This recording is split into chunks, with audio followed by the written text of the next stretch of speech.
Good morning बच्चों। हम कक्षा 9वीं का पाठ तीसरा बहुपद देख रहे थे।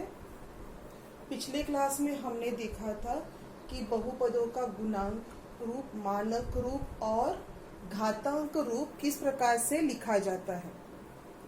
आज हम देखने वाले हैं कि इन बहुपदियों पर किस प्रकार से हम संक्रियाएं कर सकते हैं। बहुपदियों पर संक्रियाएं करना मतलब क्या करना, तो दो बहुपदियों को जोड़ना, घटाना, गुना करना तथा भाग लगाना, यह संक्रियाएं हमें आज देखनी है कि अगर बहुपदी दी गई हो तो उन पर ये संक्रियाएं कैसे हो सकती है। एक उदाहरण देखते हैं। यहाँ पर उदाहरण दिया है आपको 7a का वर्ग जमा 5a जमा 6। ये एक आपकी बहुपदी है और इस बहुपदी में से आपको दूसरी एक बहुपदी है उसे घटा करना है। कोई भी बहुपदी हो सकती है। क्या करना है आपको, इस बहुपदी से इस बहुपदी को घटा करना है। क्या करेंगे हम, सबसे पहले हम ये जो हमने यहाँ पर कोष्टक लगा के रखे हैं ना, पहले उन्हें हटा देते हैं। बराबर का चिन्ह 7a का वर्ग। हमें पहली स्टेप क्या करनी है, तो पहली स्टेप में हम इसके जो कोष्टक है उन्हें पहले हटा देते हैं।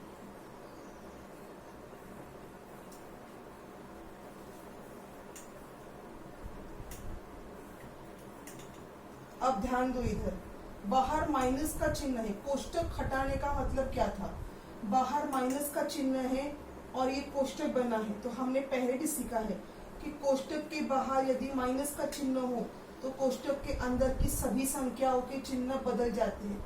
जैसे ये 5a का वर्ग प्लस था तो ये क्या बन गया, -5a का वर्ग। अब ये माइनस माइनस बन जाएगा प्लस और ये हो जाएगा 2a।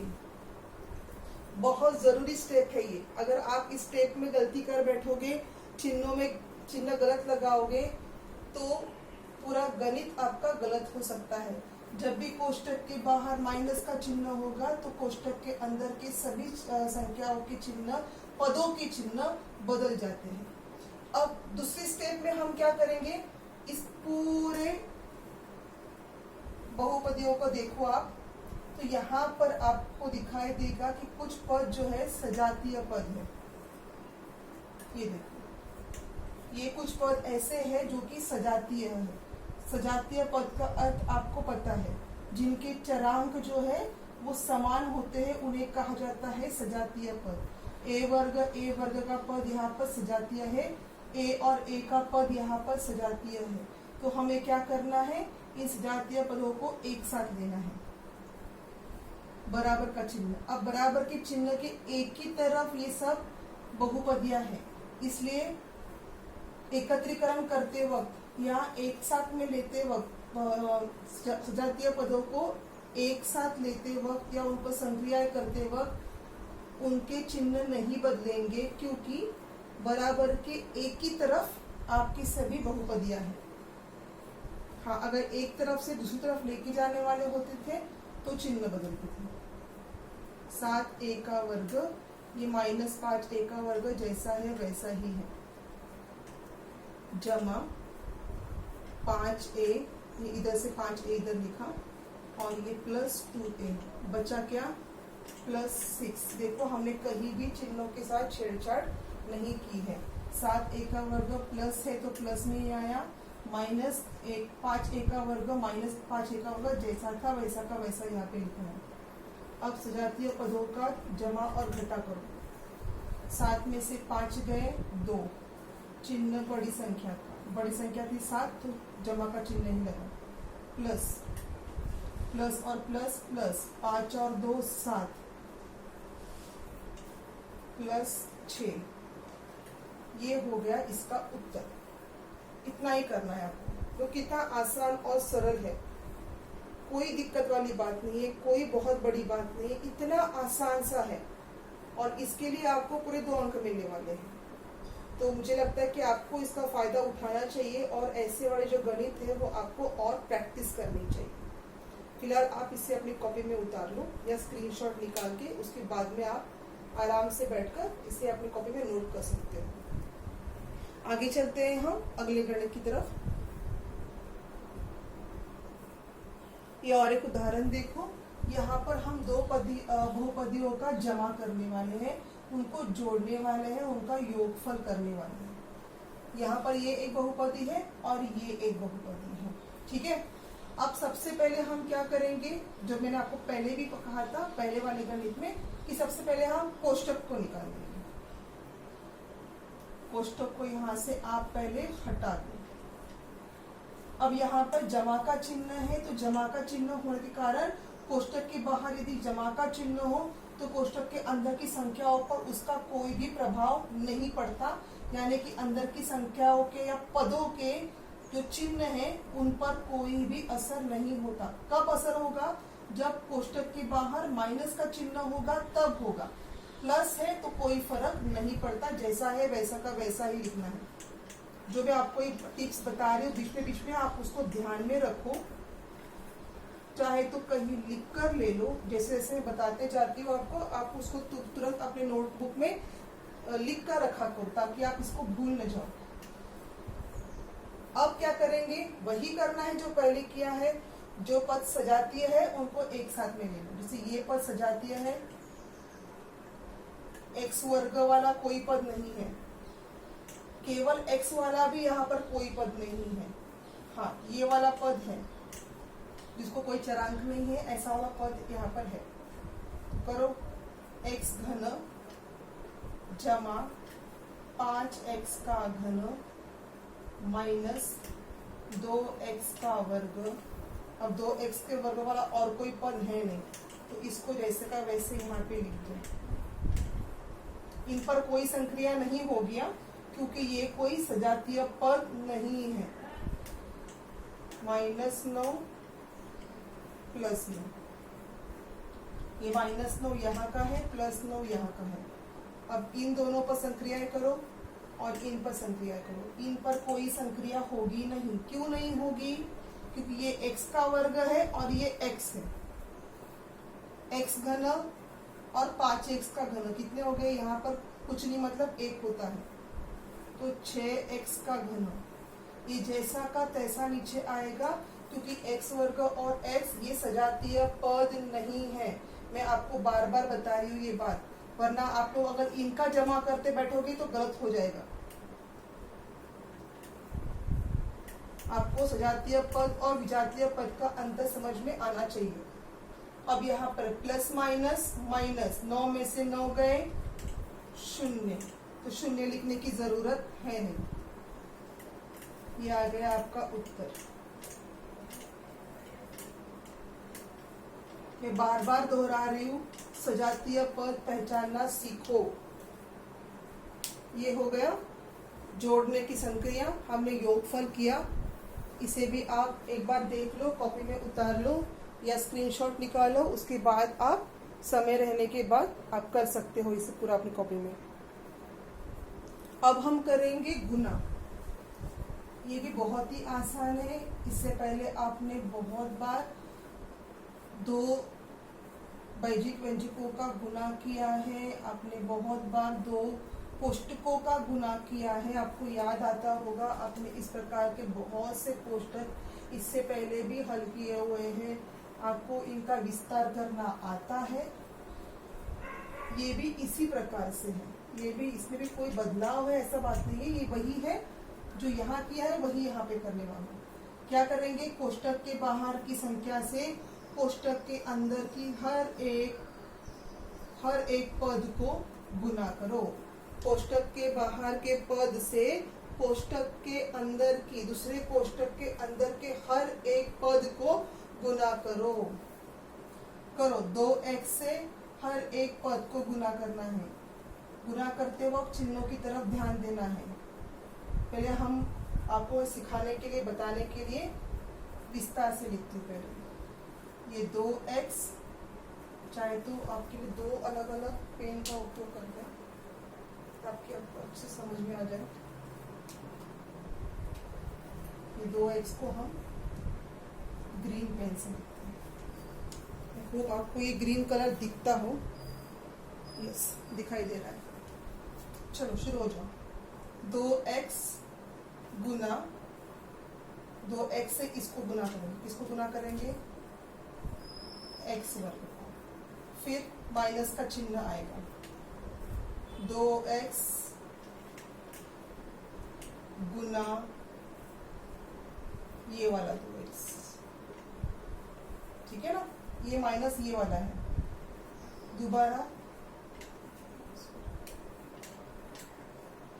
दोबारा माइनस, अब अगेन 2x गुना ये वाला 1, ठीक है, ये हो गया। अब करो अब क्या करेंगे हम लोग, संख्या को संख्या से गुना करेंगे, चरांक को चरांक से गुना करेंगे। इधर कुछ नहीं, मतलब क्या है, 1, 2 एकम 2, x गुना x का वर्ग x का तीसरा घात। अब ये कैसे आया, ये देखो, ये ऐसे आया। आपने सीखा हुआ है घातांक यदि आधार समान हो तो घातांकों का या घातों का क्या होता है, जमा होता है। ये हमने घातांक में पढ़ा है, इसलिए यहाँ पर भी वही हुआ। 2 x का तीसरा घात गुना x का पहला घात बराबर x का 3 जमा 1 चौथा घात, सॉरी ये 2 है, ठीक है ना। तो ये इस प्रकार से x का घन यहाँ पर आएगा। ये आपको समझ में आया होगा, ये कहाँ से आया, बात समझ में आ रही है आपको। सेम माइनस जैसा था वैसा, 2 दूनी 4, अब यहाँ पर 1 और यहाँ पर 1 है, 1 और 1 कितना हो गया, 2, माइनस 2 एकम 2, x एकम x। अब यहाँ पर एक भी पद सजातीय नहीं है, तो ये हो गया आपका फाइनल आंसर। तो कितना आसान था। बस अब यहाँ पर आपको घातांक का ये वाला जो नियम मैंने आपको बताया है, ये वाला नियम आपको याद में होना चाहिए, आपको इसे यहाँ पर यूज करना है। ये भी एक गणित आप अपने कॉपी में लिख कर ले लो। और एक गणित देखते हैं। यहाँ पर देखिए, यहाँ पर द्विपद से त्रिपद को हमें गुना करना है। द्विपद से त्रिपद को, एक कोष्टक है उसमें 2 पद दिए हैं, एक कोष्टक है उसमें 3 पद दिए हैं, इनका गुणाकार करना है। वही सेम कोष्टक के अंदर की हर एक संख्या को दूसरे वाले कोष्टक से गुना करो। यानी कि हम सबसे पहले क्या करेंगे, इस 5 x के 5वें घात से पूर्ण कोष्टक को गुना करेंगे, फिर इस -1 से पूर्ण कोष्टक को गुना करेंगे। यानी मैं इसको आपको यहाँ पे लिख के बता दूं, बराबर का चिन्ह। दोबारा हम जब 2 पेन यूज करते हैं, इसको मैं दूसरा कलर लगा देती हूँ, आपके लिए बहुत इजी रहेगा। ये मतलब ये छोटा जो पद है ना, छोटा वाला जो बहुपद है आपका, उसका जो पहला वाला पद है उसको लिया मैंने, इसको यहाँ पर, ठीक है। और ये बड़ा वाला जो कोष्टक है उससे उसको गुना करो, गुना इस कोष्टक को, इस पद से इस कोष्टक को गुना करो।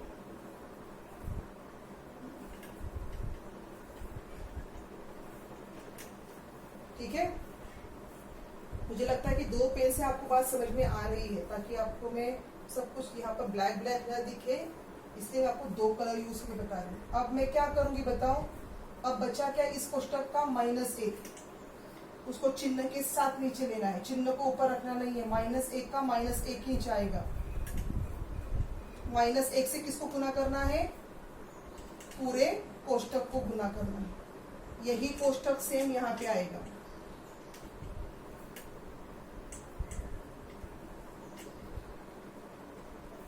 यानी कि अगर मैं आपको आसान भाषा में समझाऊं तो मैं कुछ ऐसा करूँ, ये देखिए, a + b, ठीक है, और यहाँ है m + n, फाइन। तो हम क्या कर रहे हैं, हम ऐसा कर रहे हैं, हम इस a से पूरे m प्लस n को गुना कर रहे हैं, फिर b से m प्लस n को गुना कर रहे हैं। अब समझ में आई बात आपको क्या क्या कर रहे हैं?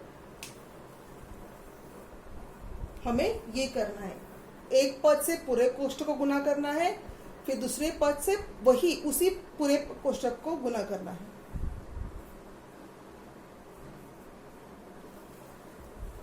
इसको मिटा देते हैं, ठीक है। चलिए आ जाइए यहाँ पर भी करो। अब इस जो पहले वाले गणित में किया था याद आ रहा है ना, वही कर रहा है। अब इससे हर एक पद को गुना करो। गणित लंबा खींच जाएगा लेकिन आसान है, टेंशन मत लो। x का 5वां घात गुना x का घन, इन दोनों का गुणाकार हुआ, जमा यानी इस x का 5वां घात इससे इसको गुना करो, गुना 2x का दूसरा घात। अब इस x के 5वें घात से इसको गुना करो, जमा x का 5वां घात गुना 2। ठीक है, यहाँ तक बात समझ में आ गई। इसे आप पहले कोष्टक में डाल दो, नहीं डालोगे तो भी चलेगा, लेकिन आपको बहुत ज्यादा कंफ्यूजन ना हो इसलिए मैंने इसको कोष्टक में डाला है। अब ये वाला पद आएगा -1। अब 1 से हर एक पद को गुना करोगे तो वही उत्तर आएगा, और चिन्ह पर ध्यान देना है, माइनस चिन्ह है यानी सबका चिन्ह बदलेगा। सिखाया ना मैंने आपको अभी कि कोष्टक के बाहर यदि माइनस का चिन्ह हो तो कोष्टक के अंदर के सभी पदों के चिन्ह बदल जाते हैं, इसलिए यहाँ पर -1 है तो हर एक का चिन्ह बदलेगा। x का घन, अब कोष्टक मत डालना, तो वापस कोष्टक डालोगे तो दोबारा सारे चिन्ह बदल जाएंगे। -2x का वर्ग -2। अब कोष्टक मत डालो, अब कोष्टक डालोगे तो सभी वापस चिन्ह आपको बदलने पड़ेंगे। अब इस कोष्टक को हटा दो, कोई काम नहीं है इसका। चलो अब इसे पूर्ण करो, ये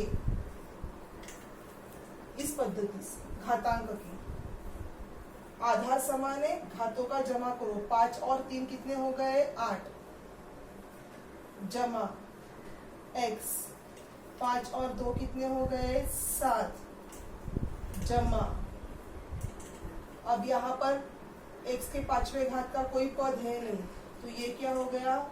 2x का 5वां घात माइनस x का घन माइनस 2x का वर्ग माइनस 2।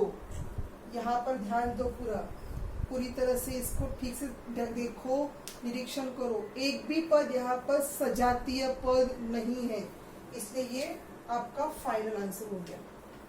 यदि सजातीय पद होता तो हम उस पर दोबारा जमा और घटा की संक्रिया करते, पर यहाँ पर कोई पद सजातीय नहीं है, इसलिए आप अपने मन से इनका जमा करने मत निकलो, वो गलत हो जाएगा। केवल और केवल सजातीय पदों का ही जमा और घटा होता है, विजातीय पदों में जमा और घटा की संक्रिया नहीं होती। ये मैं बार बार बता रही हूँ, उस पर ध्यान दो।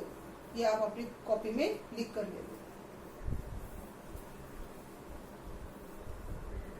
अब तक हमने क्या क्या देखा? हमने बहुपदियों की संक्रियाएं देखी, जमा करना, घटा करना और गुना करना, ये 3 संक्रियाएं देखी। अब आगे देखेंगे हम कि भाग कैसे लगाया जाता है, वो भी उतना ही आसान है जितना कि ये। अब हम देखते हैं कि मानक भाग विधि से हम किस प्रकार से बहुपदियों का भागाकार कर सकते हैं।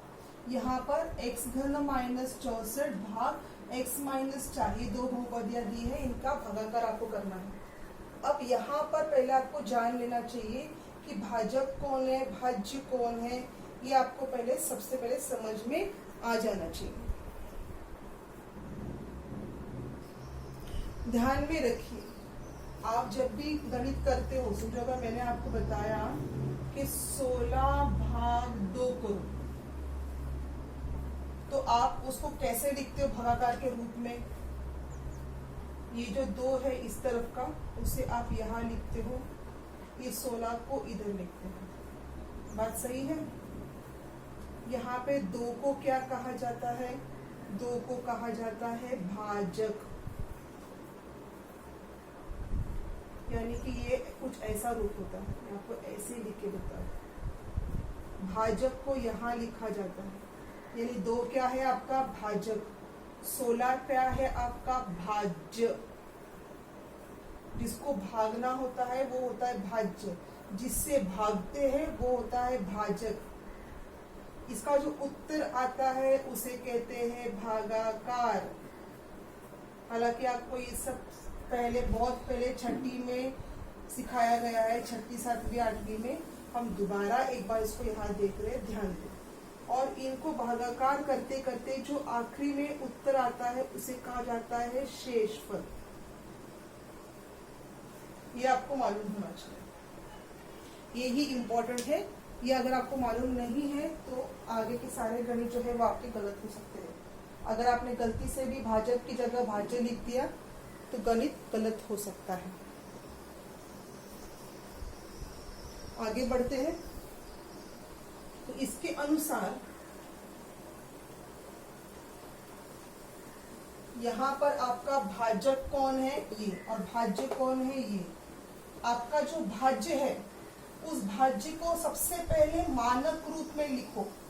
मानक रूप हमने पिछले क्लास में पढ़ा हुआ है। अब आपका जो भाजक है उस भाजक को पहले हम यहाँ लिखेंगे। जो भाज्य है आपका वो कौन सा है? ये। भाज्य को मानक रूप में लिखना जरूरी है। भाज्य का अगर आप मानक रूप न लिखो तो आपका पूरा गणित गलत हो सकता है। मानक रूप में लिखना है मतलब इसको हर एक पद को यहाँ पे लिखना आवश्यक है। तो ये x का घन का पद आया।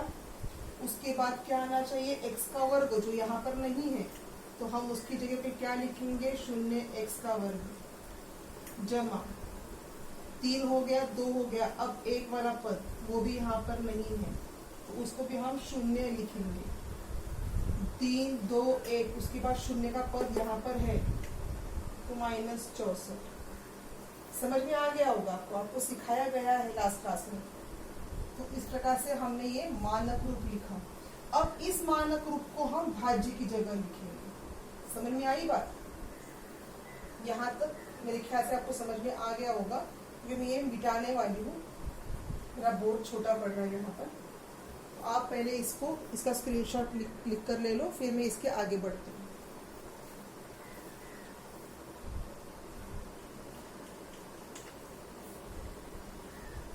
ठीक है, इसको हम कुछ ऐसे लिखेंगे। x का घन प्लस 0x -64 भाग x -4। अब हो गया बराबर से? चलो भाग लगाओ। इसको हमने ऐसा लिखा। अब मेरा भाज्य कहाँ आएगा? इधर। भाजक कहाँ आएगा? इधर। तो x -4 को लिखो इधर और x का घन जमा मानक रूप को ही लिखना है। अगर आपका मानक रूप गलत हो गया तो गणित भी ऑटोमेटिकली आपका गलत हो जाएगा।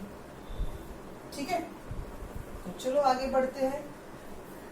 इस x -4 से इसे गुना करना है।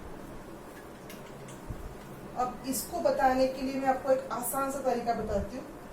देखो क्या करना है। ये जो x का घन है यहाँ पर, इस x घन, हालांकि मैंने आपको ये 8वीं क्लास में पढ़ाया था, और आप दोबारा एक बार देखो मुझे क्या बताना है। अब ऐसे वाले भागाकार में क्या करते हैं? यहाँ पर x है और यहाँ पर x का घन है। मैं सिर्फ x और x के घन की बात कर रही हूँ। तो मैं यहाँ पर आती हूँ, थोड़ा सा रफ काम करते हैं। इस x घनों को लिखो ऊपर भाज्य को, और उसको आपको किससे भागना है? x से, केवल x। हाँ, मैंने -4 लिया नहीं है। ये x घन और ये x। अब इसको लगाओ भाग, क्या आएगा? याद आ रहा है घातांक का नियम, यानी कि x का 3 - 1 घात बराबर x का दूसरा घात बराबर है एक्स घन को एक्स से भाग लगाने पर उत्तर कितना आया, एक्स का वर्ग। ये एक्स वर्ग कहा जाएगा पता है आपको, इधर। नहीं समझ में आ रहा, देखो दोबारा सुनो। इस एक्स घन को मैंने एक्स से भाग लगाया, उत्तर कितना आया, एक्स का वर्ग। ये एक्स वर्ग कहा जाएगा इधर, क्योंकि अब तक आपको मालूम नहीं था ना किससे भाग लगाना है। अब आपको मालूम पड़ गया, मैंने आपको उत्तर निकाल के दे दिया।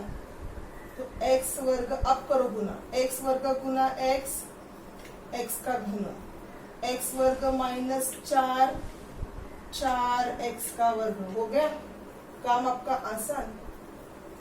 करो प्लस माइनस, अभी तो माइनस है ना, तो सबके चिन्ह बदल जाएंगे। एक्स घन कट, प्लस और प्लस प्लस, 0 और 4 को जमा करो, उत्तर आया 4 एक्स का वर्ग। ऊपर से कितना लोगे, जमा 0 एक्स माइनस 64।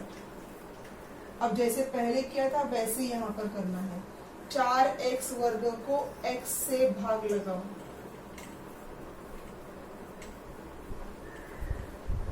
कितना आया, 4 एक्स वर्ग माइनस 1, यानी कि 4 एक्स।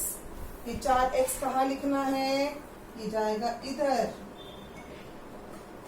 अब करो 4 एक्स गुना एक्स, 4 एक्स का वर्ग, 4 एक्स माइनस 4, 4 चौक 16, 16 एक्स। ध्यान रखो ये करते वक्त, गुणाकार करते वक्त सजातीय पद के नीचे ही सजातीय पद आना चाहिए। एक्स वर्ग के नीचे एक्स वर्ग आएगा, एक्स के नीचे ही एक्स आएगा, एक्स वर्ग के नीचे ही एक्स वर्ग आएगा। समझ में आई बात? विजातीय पद के नीचे विजातीय पद लिखने का नहीं, इसलिए हमने उसको मानक रूप में लिखा है। चिन्ह बदल दो, माइनस है तो चिन्ह बदल जाएंगे। ये दोनों कट हो गए, प्लस प्लस प्लस, 0 और 16 का जमा करो, उत्तर आता है 16 एक्स माइनस 64। अब दोबारा वही करना है, 16 एक्स से एक्स को भाग लगा, उत्तर कितना आया, 16। ये 16 कहाँ लिखना है आपको, इधर। अब इसको भाग लगाओ, 16 गुना एक्स, 16 एक्स, 16 चौक 64, प्लस माइनस माइनस माइनस और ये प्लस, इनका उत्तर कितना आया, अंत में 0 आया। 16 में 16 गए 0, 64 में 64 गए 0, तो आपका उत्तर कितना आया, ये आया आपका उत्तर। जगह कम होने की वजह से जरा यहाँ पे दिक्कत हो रही है। मैं इस गणित को आपको दोबारा चाहे तो वापस एक बार लिख कर बताती हूँ, पहले आप इसका स्क्रीनशॉट निकाल के लेना। एक और एक उदाहरण देखते हैं जो किताब में आपको लिख कर दिया हुआ है। 2 + 2x का वर्ग को आपको भाग लगाना है किससे, x + 2 से। इसका पहले मानक रूप लिख के ले लो। क्या है इसका मानक रूप, फिर इसको ढंग से लिखो, ये उल्टा है ना, इसको पहले सही लिख के ले लो तो आपको समझ में आएगा। अब इसका मानक रूप लिखो, 2x का वर्ग, वर्ग के बाद 2 के बाद क्या आना चाहिए, 1 का पद नहीं है तो वो क्या आएगा, 0x + 2। ये है मानक रूप, इस मानक रूप से भाग लगाओ।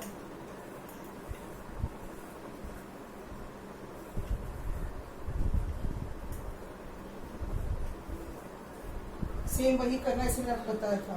पहला पद लो और इसका पहला पद लो, इनका पहले भागाकार करो। ये जो है बता रहे हो आपको भागाकार करो, ये मेरा वाला शॉर्टकट है।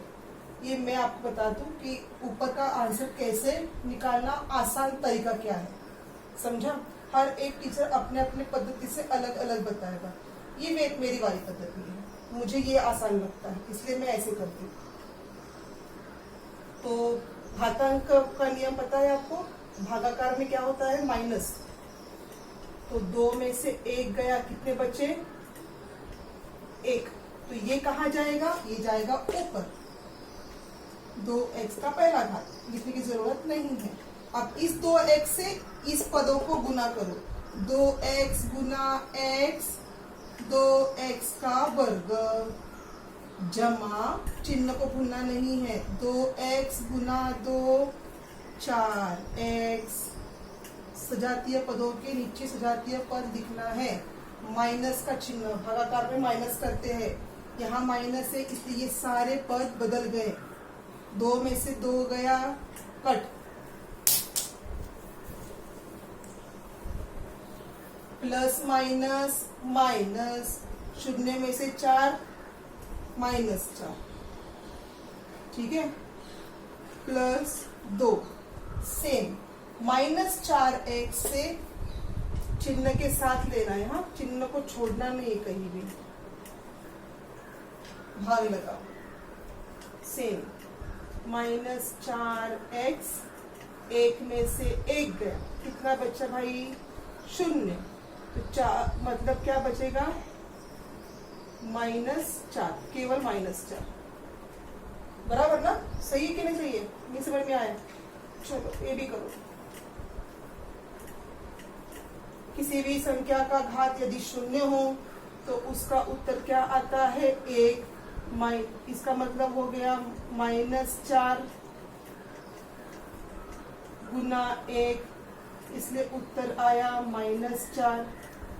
अब समझा, ये -4 कहा जाएगा ऊपर, माइनस, देखो मैं चिन्ह नहीं बदला, माइनस का माइनस लिया और अंत तक मैं वो माइनस कैरी कर रही हूँ, छोड़ नहीं रही हूँ, तो ये आएगा माइनस इधर, -4, अब करो गुना, -4 गुना x, -4x, minus plus minus, 4 दूनी 8,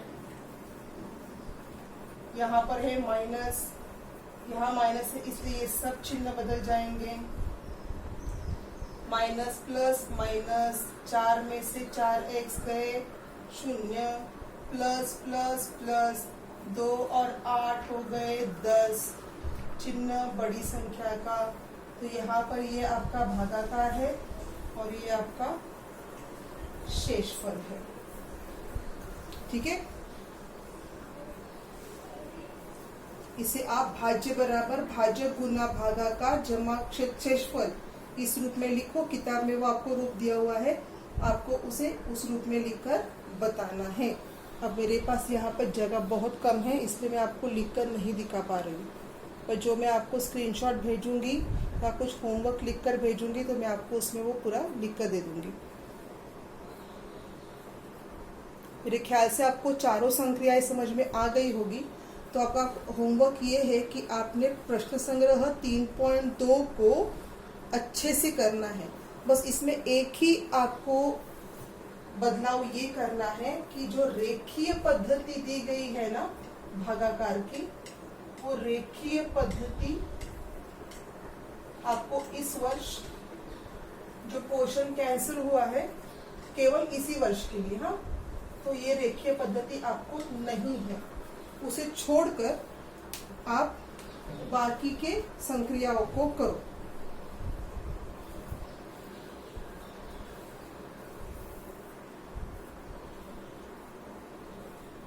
और एक छोटी सी बात है कि प्रश्न संग्रह 3.2 का प्रश्न क्रमांक 6 जो स्टार लगा हुआ प्रश्न है एक, वो भी आपको इस साल नहीं है, उसे भी आप कट कर दो। किसान के आयताकार खेती की लंबाई वाला जो प्रश्न है ना, उसे भी आप कट कर दो, वो भी आपको परीक्षा में नहीं है, उसे कैंसिल कर दिया गया है इस वर्ष के लिए।